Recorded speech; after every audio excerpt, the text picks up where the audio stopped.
Okay. So we're talking about the silent struggle. This is part two. Um, how do you talk to someone about this? I mean, a lot of people don't know how to talk to someone about this. They don't know what to say. What do I say? Who do I talk to? I would find someone that you trust. Number one, and number two, I would pray that you really read your word and you really pray about who to talk to about this, because you don't want to talk to the wrong person. Because depending on who it is, you might get a reaction that you won't like. So I suggest that you possibly seek counseling. There's a group called Exodus, and they're a Christian ministry, and they help people with issues like this. And so that's one way. And a lot of prayer. A lot of prayer. A lot of people might not agree with me. They might say, well, this is who you are, but I don't believe that this is the way God created you to be. But to each his own, I'm not going to argue with people about it, but this is an issue that needs to be addressed, and it's on my heart. And one question is, what does the homosexual need from a pastor? Understanding, education, openness, support, and love. The most important thing is love and understanding, because a lot of people don't understand what's going on inside you. I mean, you're struggling with homosexuality, and they just think that you're just some pervert who wants guys to just do you and have sex with you. But that's not all it is.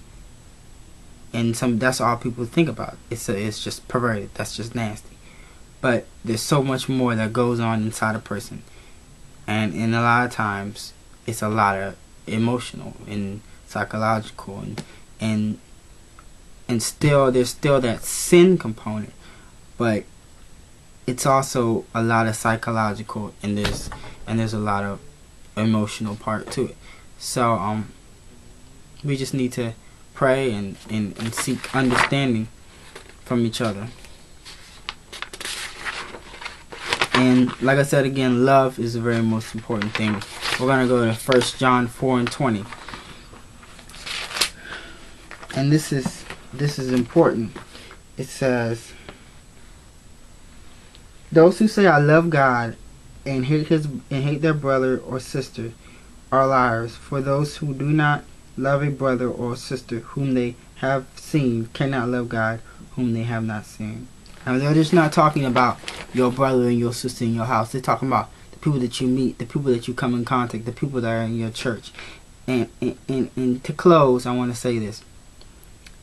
I call it the silent struggle for a reason.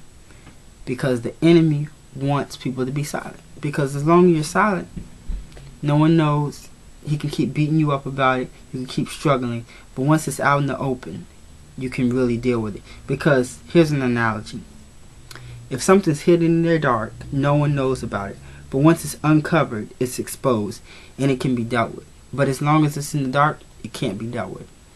And that's why it's such an issue now, because it's been in the dark for so long, and people are just coming out left and right because they can't keep it a secret anymore, because they can't talk about it.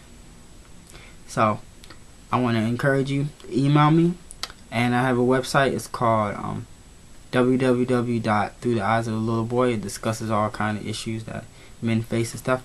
And God bless you, and I'll be praying for you. Peace out.